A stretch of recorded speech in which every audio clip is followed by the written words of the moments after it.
you're over the age of 35, stop everything you're doing right now. After a lifetime of eating fatty foods, you may run the risks of a stroke or heart attack due to plaque buildup in your veins and arteries. To learn how you can reduce your risks, visit youthfountainlab.com or call 1-800-853-7856 today. This may be a life-changing call for you or someone you love. Thank you, and we hope to hear from you. They have to do that. Our people don't.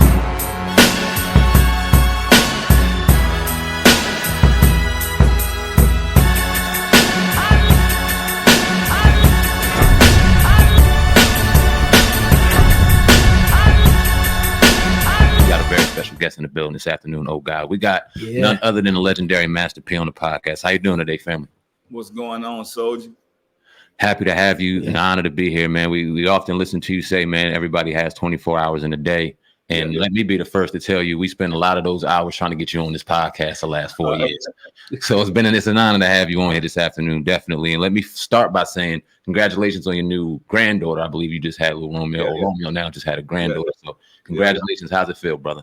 I feel good, man. It's a blessing to have another little soldier into this family.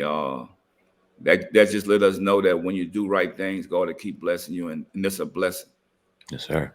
Awesome, man. Before we get into a little bit of the history, I want to start off with Snoop, and I'll get your thoughts on, I know you have a great relationship with Snoop Dogg, but talking about his acquisition of Death Row Records. I think he announced today that it was going to be the first NFT record label. So if you can talk about that, that'd be great. Yeah, no, that's incredible. Snoop came to the University of No Limit, graduated, and like I said, bosses create bosses, and I'm proud of him, man. What he's doing with Death Row Records, and to be able to leave that company, come to No Limit, and then go back and be able to purchase that brand. That means that he's doing the right thing, and he's growing as a boss. And I think he's going to do, I know he's going to do incredible things. And I just love his heart and his passion for other people. The football league he was able to create and helping those peewees, kids that come from the inner city, and invest back into them. So like I said, the blessings are going to keep coming. Me and him working on an NFT.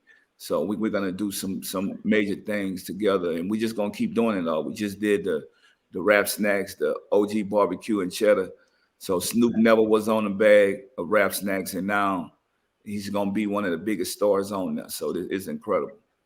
So, to be children of the 80s and to grow up in the hip hop era, to watch you get people like you, Snoop, Dre, Hov, 50, to see you guys back in, and then to see you guys as we're grown men, as growner men now, to see what you guys had is an absolute blessing to watch, especially going where you came from and to listen to your story. When you were doing music like Heaven for a Gangster, and when you were getting into it, when you were in Richmond, did you ever envision 3 decades later that you would be sitting right here? Nah, it's a blessing. That's how I say, God is good, because without God sparing my life and letting me change my life around and growing up and bettering myself, I wouldn't be here. I know I'd probably be dead or in prison. And only you make choices and decisions for yourself. And I realized that if I want to live, if I want to better myself, I need to educate myself. And the Bible say wisdom is the most important thing you should pray for. And that's what got me through this journey, to be able to be here with my kids and not be afraid to grow up and not get caught up in the other people's mess. Look at life different, saying, you know what, if I want to be here now, then I need to do the right thing. And that's what I started doing. So like I said, nobody's perfect. We can't change the past, but we can change the future. And that's what it's been about me, educating myself, not only educating my family, because we want to build generational wealth, but also educate the culture at the same time, saying, look at what Master P was able to do in his childhood, and he was able to be successful. But look at his change and his growth. And now follow me on this journey through financial literacy, showing people, life goes up and down in business and life, but you can't cheat the game. Can't cheat the game of life, and you can't cheat the game of business. If you want to be a pro athlete, or entertainer. You can't cheat that game. It's going to take hard work and education. Yes, sir. I remember you telling a story about, growing up with about 15 other siblings in the house. You were talking about, you just not wanting to continue that cycle with your family and really just wanting to think outside the box and do something where you can take care of your whole family. So take us back to the humble beginnings, growing up like that and growing up with the mindset like, look, I got to do better than this. I want to be able to buy my mom a house, my grandmama a house. Talk about that mindset coming up in New Orleans. Yeah, well, never be disappointed with your conditions. Be thankful. Even when I was living in a project, it was 16 of us in a 3-bedroom project, and I've always thought that I was in a mansion. So, instead of power of words saying, oh, I'm gonna die here, I don't have nothing. No, you got to think beyond that. And I wanted to break those negative, stereotypical curses that they place on every family that live in the ghetto. And I said, you know what? Even though I never had a bed, and I'm in this place with 15 other people, one day I'm gonna get us out of here, and I got to do something. So I had to start investing in myself, start believing, and stop worrying about where I'm at now, but start investing into where I want to go at in life. And so I think that's what got me through it, knowing that even though we living in poverty, that I could change that by doing the right thing. I tell people this is about having integrity, doing what's right when nobody's watching. So if everybody else doing drugs or getting high or partying, then I said, I don't want no taste of that. I need to figure out something else.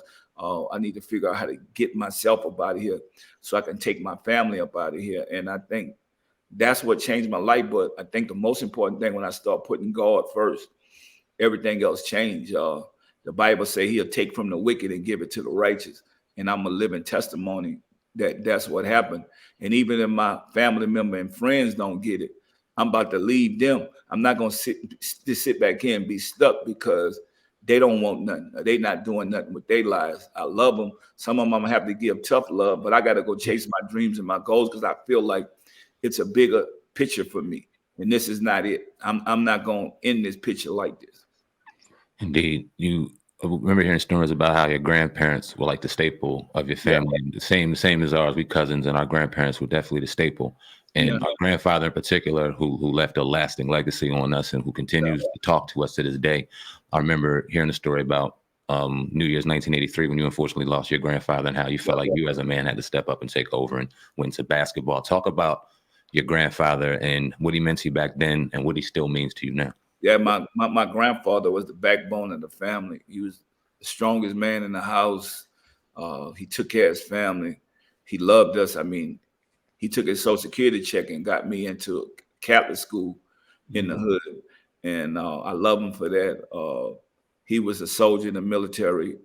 He cooked for the family. He cooked in the military. And I'm honoring him today with these soldier snacks. I created this brand to give back to military kids and families that they parents that lost their lives. So this is so special to me when you talk about soldier snacks. And it's all about this character on here, Sergeant Claude, which is my grandfather. His name is Claude Miller. And my grandfather, he always cooked deep fried onion rings, and he made the little snacks. And so I'm able to honor him with that and let his legacy live on through soldier snacks. And I'm just blessed, man. I'm blessed to have, some people be complaining, oh, I live with my grandparents. No, I was thankful. They had a lot of value, a lot of wisdom, and they taught me a lot. So I was blessed as a kid to have that.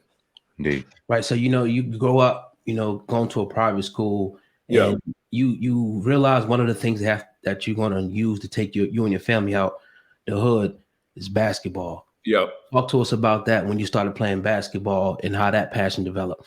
Yeah, basketball was my way out. I started out, I wasn't that good. I learned the game, and I learned how to shoot with no lights on. And learning how to shoot with no lights on, it got me to playing AAU basketball on a travel team. My coach Moon, I was the last guy to come pick up because I was the poorest guy on the team, but I had the biggest heart. My coach knew that I could shoot the basketball. So that took me to other places.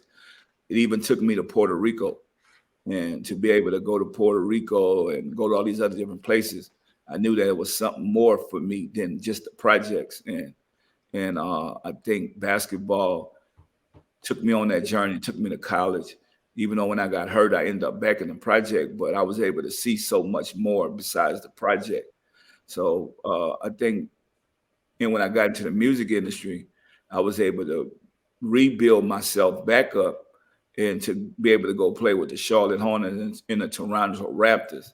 It was just an incredible journey for me, but basketball taught me team, taught me, how to work with other people, how to create a team. Everybody got a role to play. So I think basketball brought me into that zone of my life where I'm at to now to find the best other players that work with me and create this family and create this team. And I learned all that through basketball. So take us back. I believe it was the championship game. You're at the free throw line. You hit the shots. Y'all win the championship, and you see a dude with a gun waving, saying, "If you make the shot, you're gonna die." Yeah. What happened? You make the shots. Y'all win the chip. What happened after that? It was like you fearing for your life at one point, but what people didn't realize, all the other guys was from my project, and they was like, "P, man, whatever, it's whatever." And so when I made the shot, I just ran straight to the locker room. But I guess the guys from my hood, they made sure I was good. So it's like, man, it's like you just never know, man. It's like growing up in poverty, growing up in the ghetto is a different world. It made me tougher. I think my grandmother always told me, "What don't kill you make you stronger." And to be able to build my character through poverty and through all the stuff that I seen as a kid, the crime and everything else, it makes me share this stuff with my kids and my family and also with other people. But I think that people could learn from my mistakes and learn from everything I went through. And I think when you live in poverty, you just go hard because you know it's no other way. It's no other way but up. And so I had to figure out how to teach my kids now that same hard work ethics, even though they have a nice, living arrangement and everything else, but teaching them how that hard work and being hungry and being passionate and love something that you do, then you could get to those same dreams and goals like me. You don't have to, live in the inner city to have that type of passion to want to make it. You just got to love what you're doing. Right. Now I heard you telling a story about your grandmother. She had a dress, and she said that one day she'll be wearing this dress to your funeral. Talk about being in New Orleans and it getting so hot to the point where you're like, you know what? You looked at your son and you had to. I guess you started crying and said, "Look, I'm not going to live to make it to see him graduate." So talk about this transition from New Orleans, if you can, to Richmond, California. Yeah. Nah, my grandmother giving me that tough love. It changed everything because, when you out there on the streets and you think you know what's going on, but an older person tell you, like, you keep going up that road, I'm going to wear this dress to your funeral. It just broke me down. And I'm glad that she disciplined me like that and kept it real with me, because you have a lot of older people that don't keep it real with the younger kids, even parents. They want to be their kids' friend. It was a time that my grandmother had to give me that tough love, and I think that's what saved my life. It took me on that journey, moving to Richmond, California, and opening up No Limit Records, and the rest was history. Now, Richmond, that ain't a nice place either. I remember spending summers out in the Bay. Richmond ain't nice either. I remember watching Richmond fights on the CD. They used to sell them joints out there. Yeah. Talk about that, because you said that was like the rest is history. So was that your first big break, even though you went through all of that struggle? Was that when you talk about Richmond, I went from New Orleans to Richmond, which was one hood to another. But I think what changed for me, I didn't know too many people in Richmond. So it was easy for me to get in trouble in New Orleans because I knew everybody.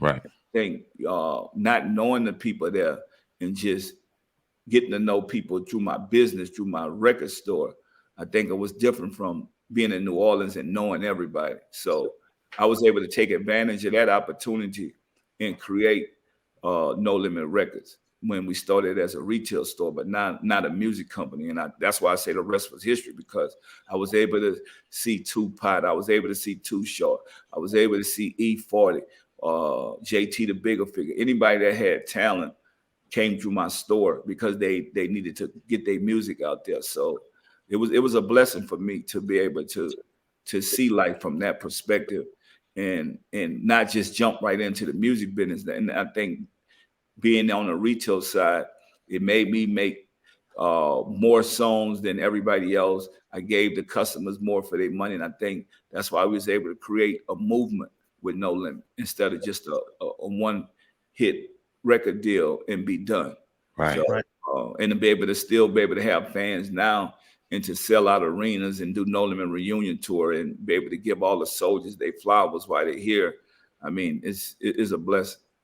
Right. Yeah, you went from telling people about the grind. Sometimes people think that people come into this and it's an easy road, but I remember you telling a story about your family was actually living in the back of that store. Yeah. How you go from living in the back of that store to, just slow walk and grind into where you're at now? Could you kind of give people that small journey? Yeah, I think it's so incredible that in life, if you really want something, you gotta sacrifice. And so me living in the back of that store, I was making sacrifices. I know each time I had a store, I could go get me a nice apartment. And I'm like, well, if I get a nice apartment, I'm only gonna have that for a couple of months. But if I invest into this store, then I'll be able to have money forever because now I have a business. And I think that was the thing for me is knowing that I'm not looking at this as a loss. I'm not looking at this as a failure. I'm looking at this as a lesson.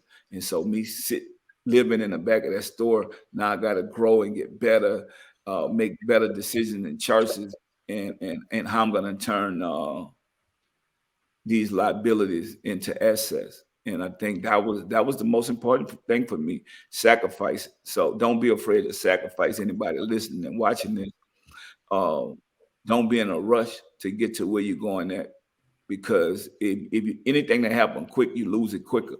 So me learning a business from ground up, I think that turned me into the business mogul that I am today, because I was able to. It's almost like going, before you get a big house, go buy a small house, a cheap house, and then learn all the lessons and all the failures and all the, everything, all the difficult things that you're gonna go through, learn it on a small scale before you jump in and do it on a bigger scale. I think it's fair to say that you were one of the first hip hop artist acts to really make money in music. Anybody we talk to in hip hop often says there's not a lot of money in hip hop, and we've heard stories about obviously things that go on. When you started No Limit and you started on that journey to be independent in particular, how did you know that was the way to go, as opposed to going the traditional route and trying to find a label and go through there and do what the traditional hip hop artists did? How did you know that was the formula to get real money in hip hop? All right, when I look at it, the situation is still the same than when I first got into the music industry. I looked at how many African American CEOs do they have of companies, Fortune 500 companies, and it was a tenth of 1%, and it's the same today.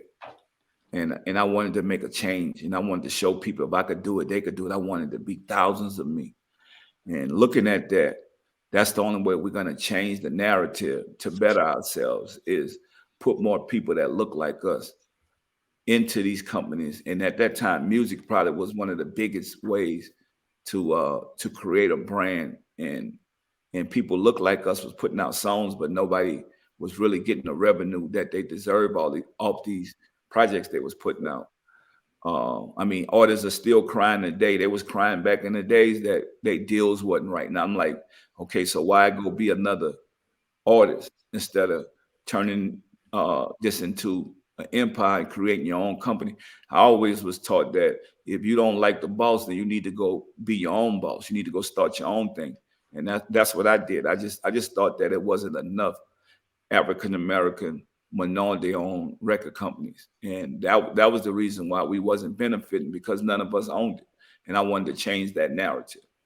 Right. So you walk in, I don't know if it's not priority, but you meet with Jimmy Iovine. Yes, sir. He puts a deal on the table. Mm-hmm. He tells you, if you don't sign this deal, that you'll never get a a deal in this city again. You leave, you with Corey Miller. He tells you to sign the deal. I think it's for $1 million, but you walk away from that deal with $500 in your pocket. Yeah. What made you walk away and say, you know what? I'm gonna do this by myself, because if I take this money, I'm pretty much gonna end up a slave to the record label. Yeah. So my grandfather taught me no deal is too big to walk away from. There's no deal in the world. Success, money, fame is temporary. He always told me that. And I just believe that. I mean, also I think me going to college, I was able to read the deal and see what it was. When you look at right now, and I want to go to fast forward now, look at Atlantic Record. Yeah. Mike Carrington then did the biggest deal, and he's never performed, never did anything.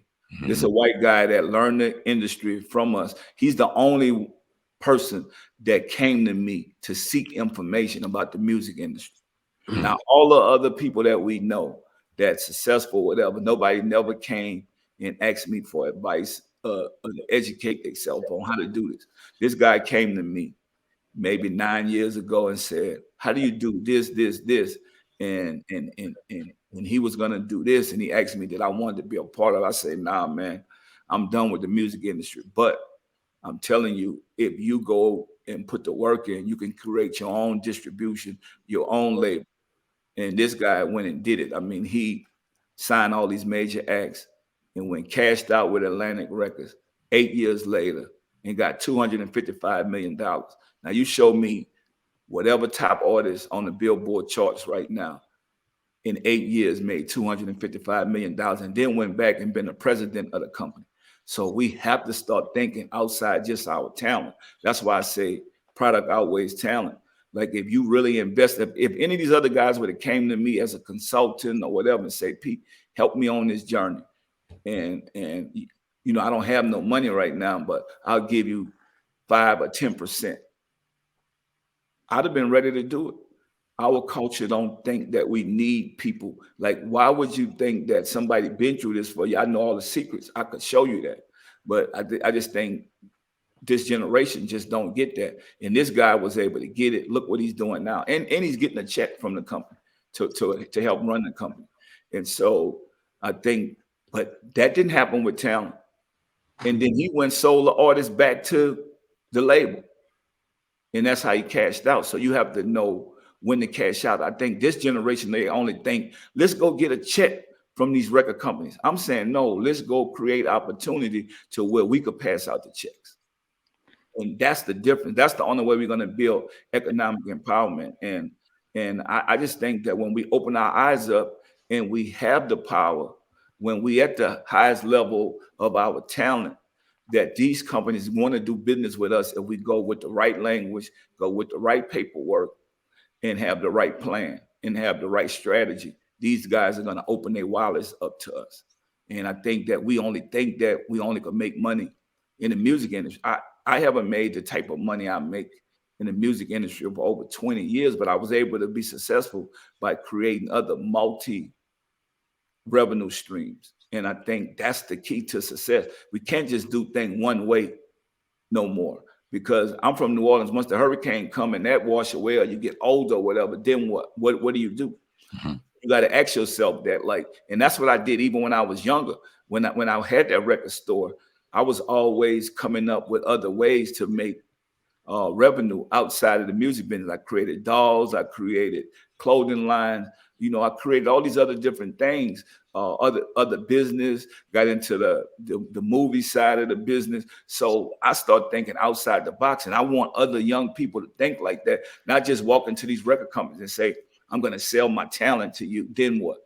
Okay, what's your outgo? Because, you know, everybody say, go get the check from the record company. I'm saying, nah, go create the opportunity, and then you create the check, and then you could help other people around you. And that's the way we have to think. But it's hard for us to think that way because now people want to get into the music business and be pampered. I'm the only person that got into the music business that sold 100 million records and haven't been pampered. I could pamper myself. That's almost like saying, oh, you want a Super Bowl ring or you want to make $500 million. And we could get you the Super Bowl ring and you're only going to make $500,000. That don't make sense. You could go buy your Super Bowl ring. Yeah. And so that's what I want to teach to this culture. And that's why, I talk about the book Never Go Broke. That's why it's so important. Why do you think that we see some of the? I mean, you probably just expounded on it because they want to be pampered, but some of the greatest talent, for example, in Atlantic records like Meek Mill, Roddy Ricch, who else just came out? Bobby Smurder, and nothing against them brothers, but those people publicly came out against Atlantic Records.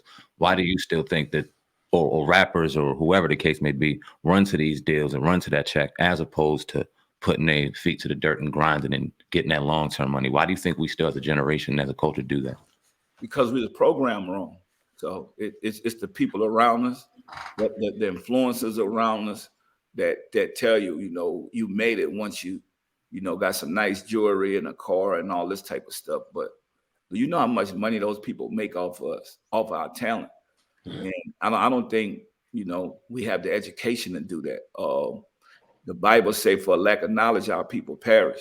And till somebody go into one of these record companies and study it and understand it from the bottom to the top, this is not going to change, because we just want to come out the ghetto and have a couple of nice things, but we're not thinking long-term goals. So what's the long-term goal? Once you get to this level of life, you want to be able to keep that, or you end up back in the projects. And we have to change that. And the only way we can change it is through education, and the media are going to have to promote more positive stories than just us trying to be the toughest guys in the world. The toughest guys in the world are dead or in prison. So if you out here on the streets, you have some type of heart or some type of compassion for life. That why you think people are trying to do other things besides being in gangs and being on the streets, being locked up in prison? People getting into the music industry because they don't want that life, but they gotta try to act like they're so tough. And so that's where the change got. I think you just got to be yourself. I could put a suit on, I could put some shoes on, I could walk through the project like that because I'm going to be myself. I want to show people my growth. I don't want to stay in the same position that I was in 20 years ago. And that's going to require educating yourself and to grow up, to make better choices and decisions. You got to know the right moves to make. You got to learn from other people's mistakes. You could be hard-headed, you're going to end up dead or in prison. And I think that's the changes. Don't be afraid to change for yourself, for your family, if you got kids or anything. I think people try to keep it real with their homeboys, but their homeboys, if their homeboys could make it out the hood, they gone. They're not going to even ask you or owe you no explanation. They only there because they have to be there. Our people don't realize that you're not there for a reason. You did something to get yourself out of there. Now keep bettering yourself. And that's the mission I'm on, to educate our culture and showing them that don't look back. Don't forget where you came from, but don't look back. You can't change the past, but you can change the future. And that's why I say you either, walk with the pigeons or fly with the eagles. And most eagles fly alone. Right. Now, Nipsey Hussle, I know you had agree, was a great mentor to him. Yeah. Was he happy, in your opinion, with his Atlantic deal? Because he was someone who notoriously was independent. And then, he reaped the benefits, or his family's now reaping the benefits after his death. So why do you think he ended up going to Atlantic as opposed to staying independent and reaping most of the benefits, in your opinion? Me and Nipsey was close. And that deal he did with Atlantic, he didn't want to do that deal. He did it because he had to, because look at it. Nobody believed in Nipsey Hussle till he died. Then everybody brought all his product and brought everything. And then his whole thing while he was alive, he was like, boss, I just don't understand it. I got good music, but why is it not hitting? And I told him, I said, he showed me the deal. I went over the deal with him. I showed him what was good about the deal and what was wrong about the deal. And he told me, he said, I want to do what you do, but I got to do this first. I'm going to do this deal, make it a short-term deal, and put this music out. And then so I could blow up. And then I could be able to put other people on the same way you was able to do it. I said, man, you got to do what's best for you and your family. What I was able to do, it just was a blessing. And it's sad to know that he didn't even see how people loved him and how many records he was able to sell. Because when he first put that record out, he only sold 50,000 units. And once he died, that record went triple platinum. Mm-hmm. It's crazy to me that how people would. And he told me all the time, he's, we used to laugh about my shoes, but he loved what it stands for. So when I said Mayati, motivating oneself, encourage you actively to think independently, he was like, nah, that's gonna blow up. Maybe people might not get it till you're dead, but that's gonna blow up. And I'm like, you know what? I don't really care about it. It's like I'm gonna just keep doing what I do, and I don't have to put other artists, on my projects or other artists to promote. I need to believe in these shoes. I need to believe in this product. And we used to laugh about it all the time because I'll be saying how product don't talk back. And he had issues with people because there's a lot of big time artists that didn't believe in him at the time, but once he died, everybody wanted to be on a record with him. So that just go to show you, man, it's sad that people don't appreciate you till you're gone. And I think that's what we got to change, this hate with love, and show people how to appreciate what they got, and through these Black History Months and stuff like that. We got to celebrate the people that are doing the right things. But I think the media just don't do that. I mean, how many Black history projects that we seen? I know it's COVID-19, but I don't see people celebrating how we used to do it back in the days.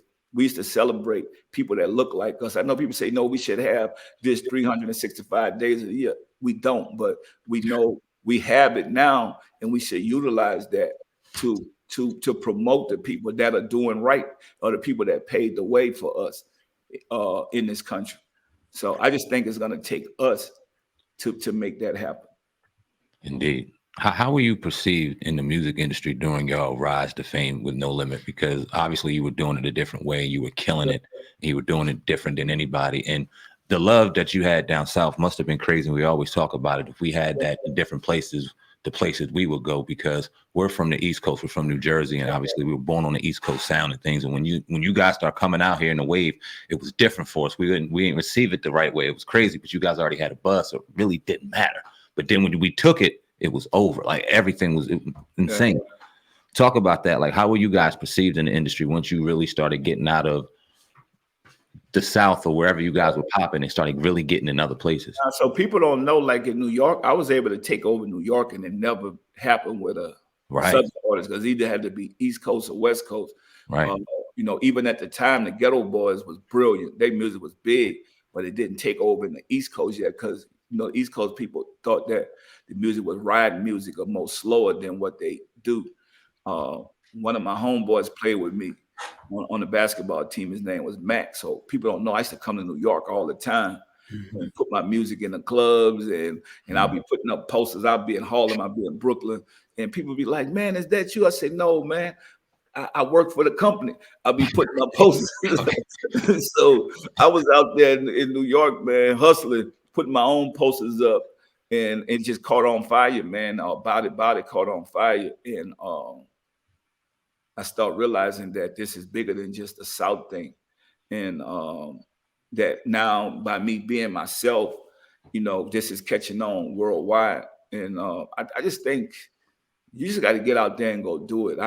I said, I'm going to represent the South, but I'm going to go everywhere and have my music catch on. And I think that was the difference for my journey, just touching the people.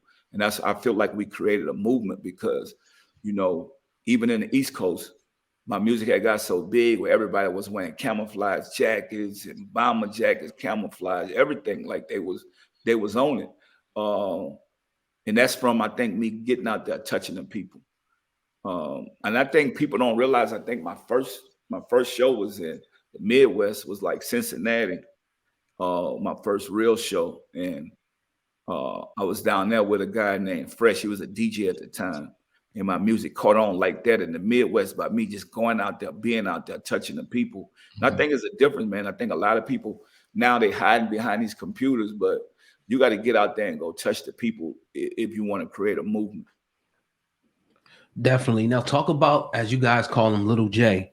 Yeah. You seen him out in Houston. I think he was playing basketball out there, and you seen him in the club with a mink coat, and you wanting to do what he did. Talk about his influence and inspiration in your life, if you can. So that's what I want to tell y'all. Now, this music industry has so many snakes. Like I say, everybody want to outdo you. Everybody want to be you. when I seen Lil J in the club with that mink coat on, I celebrated him because I'm like, even till the day, he's my mentor. I don't see that there's nobody bigger than him in the game for as me coming from the South. Uh, I look up to Uncle Luke, but these are my OGs. These are the guys that opened the doors and paved the way for me. So the Tony Drapers, I have to celebrate them. And when I seen it was a black man owner's own company, because I asked Legit, I said, man, what you do? You rap? He said, no, I own the company. I'm the boss. Mm. And I said, damn. If I ever get into the record business, I was a basketball player then. I was playing for the University of Houston. And man, just the way he stopped and talked to me and let me know that, man, you know, I did it, you could do it. And I think that's what we have to be. I think this generation get caught up now that, you know, everybody got that sense of pride that they got to be better than the people that came before them. Now, these are the experts. When I look at Lil J, I respect him to this day because he opened the doors for me. That me seeing another black man be successful and have his own business in the music business. And I'm like, you know, you can't take that away. Nobody's perfect. I get that part. Everybody got their own flaws and whatever, but this guy actually did that way back then. And I was able to come behind him and still respect him and not be in a frame of mind where I got to outdo him. I mean, he's the godfather. I look at myself as, you know, Frank Lucas or something, you know, come down the line, but he's the godfather. And I think that that's the way we got to do this generation. We have to be able to celebrate the people that came before us, and we got to stop all the self-hate and trying to outdo the people. And that's why I said so many snakes in the music business. That's why I got out. I got out early. I got out because I got tired. I'm like, this is about enhancing our culture. And what Snoop and them did this week with the Super Bowl, it was incredible, man. We celebrate them. I'm proud of Snoop and Dre and Mary J. Blige and 50, Eminem, what they was able to do. They showed the world that hip hop is here to stay, and that we growing up, and that if you do the right thing, you'll keep being blessed. And that's what we doing. I mean, I'm celebrating Lil J because he opened the doors for me. Speaking on that, and to kind of bring it to now, the generation now is very different. And we talk about the violence in hip hop, and violence has been going on throughout our culture in hip hop for forever, but it seems very different now. And it used to be life imitating art, but now it just seems like we're going to celebrate any crazy ass thing that we can possibly do. Yeah. Talk about the music industry and how you kind of see it from afar and what you think of it now. Well, I think the media is a big problem of it because they think the only way we could blow something up is get clicks in. Nobody even read the story no more. Everybody just go off a headline. Yeah, right. Run off of headlines. I think now you pausing in these young people thoughts, and it's even a lot of older people, you know, pausing these young people thoughts, telling them they need to do this, they need to do something wild. Now, man, what about being yourself and being humble? You'll last a longer time. I think it's going to start with us having these conversations like this and being able to showcase the people that has the sustainability, the people that's doing the right thing. Even when you look at the Super Bowl, being able to celebrate Jay-Z, even though we've seen all the artists and hip hop out there, Jay-Z had to go build that relationship with the NFL to be able to open those doors for hip hop. So, you know, we got to look behind the scenes. We always look in front of the screen, but look behind the scenes and see the people that are pulling the plugs and making a difference and building those resources so we can have change and growth and create economic empowerment. So, I mean, we are stronger together, and we're getting wiser. We're constantly growing, and I think that hip hop as a culture, we own something big, and it's starting right after this Super Bowl halftime show, showing the world, you know, what hip hop could be and how we able to take over all these corporations and brands. Now they need us to sell their products. Right. If you can you talk a little bit about Corey Miller? Yeah, your brother. We covered a few stories over the last couple of years about hunger strikes and different things. I think we even talked to one of his representatives at one point. How is he doing? And any updates on him if you care to share with the people? Yeah, you know, Corey Miller's my brother. I love him. I think a lot of celebrities and stars and people, you know, people come in and to be a part of, trying to get him. He's an innocent man. But at the end of the day, man, I think education is what this is all about. Trouble is easy to get into and hard to get out. I mean, he's holding his head up. He's in good spirit, but at the same time, man, this is a difficult case because of what his name is, his stage name, and people shouldn't be incarcerated for a stage name. But this is not a federal case. This is a state case.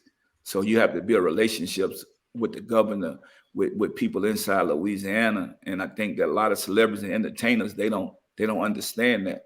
So as a family, we're just trying to do our part, and we know one day we're going to get him out soon. Mac is home, and Free Corey Miller, my brother, gonna come home soon. And what do you think about? I was reading up about Louisiana. I'm not sure if they changed it, being the only state where somebody can be convicted. You know what I mean? By a jury, or not convicted unanimously by a jury. I think it was like 10-2 or something like that. Yeah, not sitting in there. It's crazy. That's why I say trouble is easy to get into, but hard to get out of, especially in Louisiana. This is not the place to have to be fighting for your freedom, even if you're innocent. I know so many people that's incarcerated now, even for marijuana, cannabis, a $20 bag of cannabis. They had a guy now serving a life sentence. And so that's when I came up with the 520 Cannabis Freedom Day. So, right, man, we fighting for so much stuff. I mean, cannabis is legal in 34 states, and it's not legal in Louisiana yet. So we just got to keep fighting, man. There's a lot of injustice, but, we got to do a lot of praying. It's going to take a lot of prayers. For sure. Indeed. I don't know if you know or saw Mayor Eric Adams in New York. He's trying to put a social ban on drill music, saying that it's terrible. It's leading to youth gun violence. He was speaking on a young rapper that passed away, a drill rapper. And we see, and obviously kind of pertaining to Corey Miller's situation, the prosecution used his lyrics against him in that situation. So we see the power of lyrics, and we're trying to advocate against that. But what's your thoughts on the mayor pushing against just completely eradicating drill music altogether, or from social media, I should say? Yeah, I just think that you know better, you do better. I mean, it's just entertainment, but at the same time, a lot of our young people are dying because they can't see the difference. And I think that's what the mayor is trying to say. I think he's saying it, but people not connecting to it because he's not saying it the right way.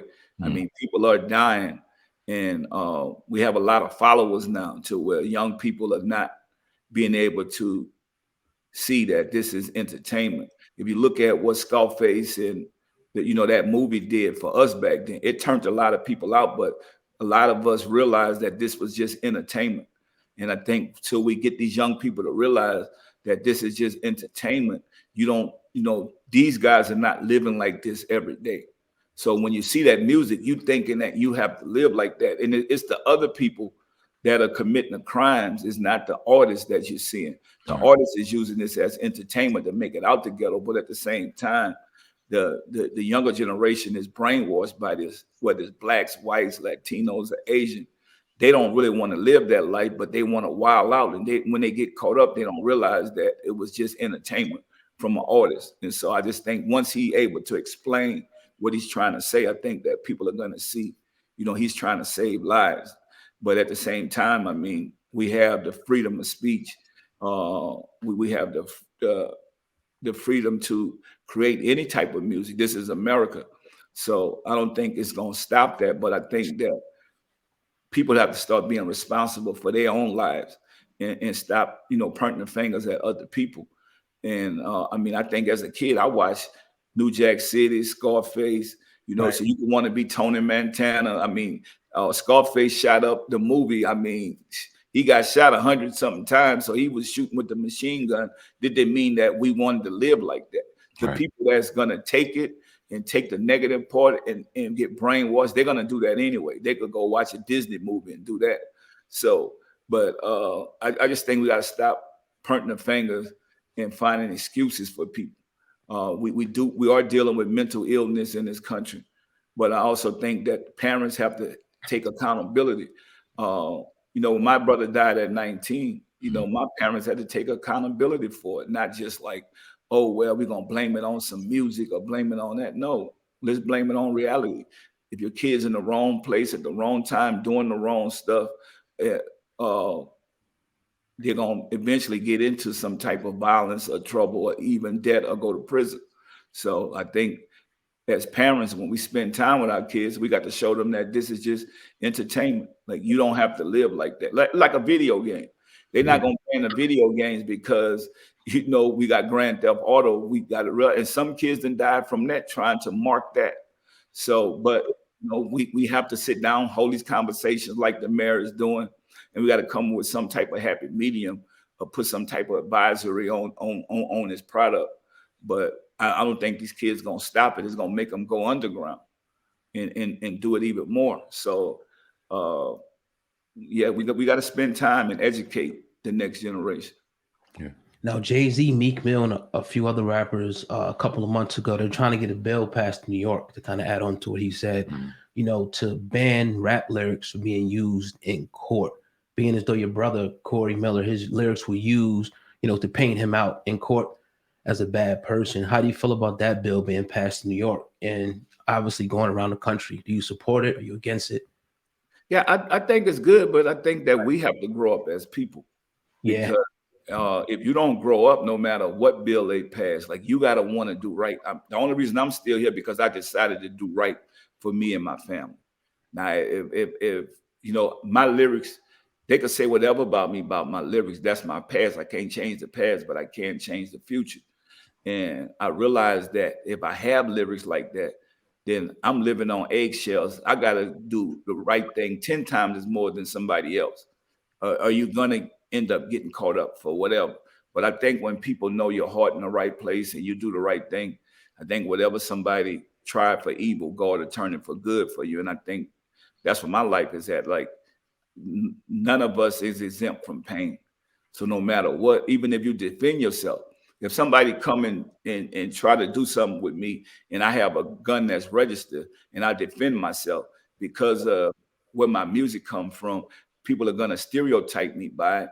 And the only thing I could do is what I learned from Johnny Cochran. Said Johnny Cochran said, well, my brother crackhead, but I'm not. I'm accountable for me. And I got to hold myself accountable and do the right thing when nobody's looking. And so when people realize that, man, this man is not like that, they will eventually leave you alone. But if you carrying all this stuff and you're not making changes, then the world is going to point the finger at you because they're looking for you to mess up, especially coming from hip hop. And that's what we dealing with now. It's bigger for them if we get caught up. So they want to make sure. I mean, somebody else. My brother's dealing with this now. He ain't the guy that committed the crime. But if you're around the wrong people, you're guilty by association. That's just how the system look at you as an entertainer.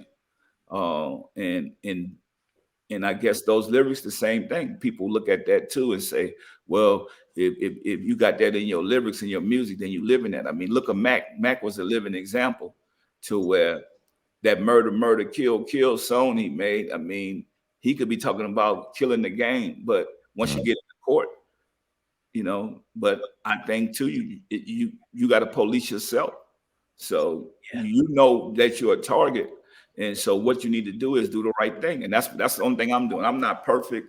I'm praying for the people that get caught up into the injustice. But at the same time, I'm trying to be 10 steps ahead of them and just do the right thing. And then if something negative happened, you know, me defending myself, then you know what? I mean, that's the way it goes. I realize in life that you just have to do the right thing. And I just leave you with that. I think if they go get that taken out of court and all that, it still don't matter.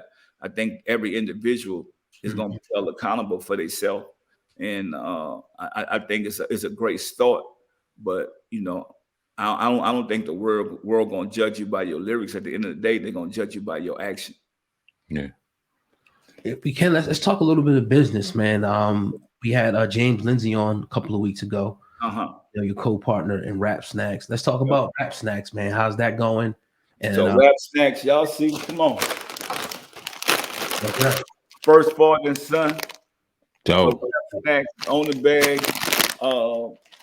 Master P and Romeo.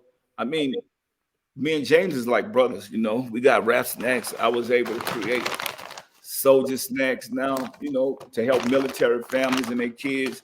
And we just great business people. We like it's enough room for all of us. We brothers, man. And I think I've always told the world like how brilliant James is to be able to mix up potato chips and put it in a bag. And I'm just happy for him and his family. And you know, he's the CEO of Rap Snacks. I'm the CEO of Rap Noodles. To be able to invent that, I realized that we've been eating noodles all our lives, and nobody has owned something like that. And I just want to say, for our culture and our people, we have to stop the self-hate and celebrate each other. That's the way me and James do it. It's so much opportunity and so much room that we could come up with 20,000 products and there still be enough room for 20,000 more entrepreneurs to get their products into these stores. The thing that I love about what we are doing, we showing other people that look like us that they can do it too. And that's the page I'm on. Like, we're not looking back, and whatever we can help each other with, we help each other with. And then we got our own things and we do our own thing. And that's what bosses do. That's what real men do. And we constantly creating other avenues of revenue. And I think not just to have it, just to enjoy it, but to be able to open up other doors and opportunities for other people that look like us. And that's the journey we on. It's not just about what you see now. It's the other stuff that we coming up with that I know that's going to be life changing, not only for us, but for other people too. You know, a lot of people have dreams, aspirations, but they stop at the beginning. They get to the beginning, and that first step is so hard they can't cross it, so they stop. You've had so many first steps, and some have failed, most have succeeded. Yeah. What has been your formula? Because now you're in like the manufacturing, or like you're in supermarkets and things like that. Yeah. How would somebody get into, okay, I want to manufacture my own noodle, like to even think about getting into that first step? Talk about just the challenge of that first step and how you overcome that in each and every one of your business ventures. Yeah, because I use the same strategy. Put God first. Like, I don't do this for just me. It is not just about me. I want to take care of other families. And I think the strategy that I has is operate with integrity. And so I think that's how I get through a lot of stuff. Have that same integrity and find people around you that has that same integrity and put the work in. I think you can't hit the ball if you never swing at it. I think a lot of people want to be successful, but they're not putting the work in. So your work ethic is going to show everything. And like I said earlier, marketing your products is so important. You have to show people that you believe in your brand. And there's no way I could sell noodles if I don't eat them. I mean, I love it. The noodle, I've been eating noodles as a kid, and I feel like people love my product because they see how passionate I am about it. Mm-hmm. And I think that's just the difference. If you're not passionate about what you're doing in business, you'll never be successful. I tell people all the time, I say, P, why are you successful at what you do? Because the stuff that I do, I want it to be successful as much as I want to breathe. Mm-hmm. Wow. Now, we're not gonna hold you too much longer. Definitely appreciate you. Indeed. You talk about the 90% business, 10% talent. Could you break that down for us a little? So think about this, right? When you watch Michael Jordan or LeBron James on the basketball court. So when you look at that Staples Center with LeBron James, right? 10% of that is the talent. Everything else, the filming of this, the fans, everything that they selling in there, the product. If they could pay LeBron them $200-300 million, how much do they make? Mm-hmm. So that's the business part of it. Look at the business, look at the mechanics, everything that's going on behind the scenes. I don't care from the people working in the hot dog stand to the concessions, to the people opening the doors, all this other stuff to come watch what? That 10% of talent that think it's all about them, but it really is not. It's all the other things that's happening, that's making the magic happen. To get the cameras to come on, to get ESPN to come to these games, to do all these different things, to get all these celebrities to spend their money to come and buy seats and stuff to come to see what 10% of the talent, because the machine is creating everything else. And that's why I tell people to get caught up, because you get artists now think it's all about me. It's all about you for a moment. Then next year somebody else. Then next year somebody else. Now you can see why I mean 10% of the talent. But guess what? The business is constantly going. The marketing, the strategy, they always bringing in some new talent. Look at the NBA. Every year they bringing somebody else in. And that's what I'm preparing my kids for. When I tell Mercy and Hussle, when they wake up in the morning, I say, you got to outwork everybody else. If your teammate went to practice once today, you got to go twice or 3 times. And people get caught up thinking that it's all about them. It ain't all about you, because they forget about you. Once you can't run or shoot, think about all the great athletes that we know. But once for the time caught up with them, I mean, even you look at Michael Jordan, he wasn't the same player he was with the Wizards. Kobe Bryant wasn't the same player in his last days, even though his last game he scored 51 points, but he wasn't the same, because at the end of the day, for the time will catch up with you.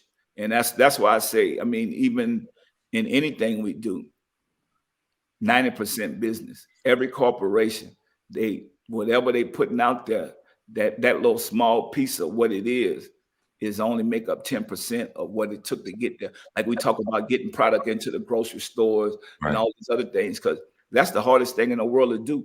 It's easy to create product. How you get distribution for it? That's why a lot of people stuck with products sitting in their garage. And so when you look at what we was able to create and get these products out of our garage and onto the shelves, that's a blessing. In which a lot of these companies, they wasn't looking at African-American product until we start getting product into these stores, and they start realizing it's an imbalance. When you look at Aunt Your Mama and Uncle Ben, it's pure mockery of us.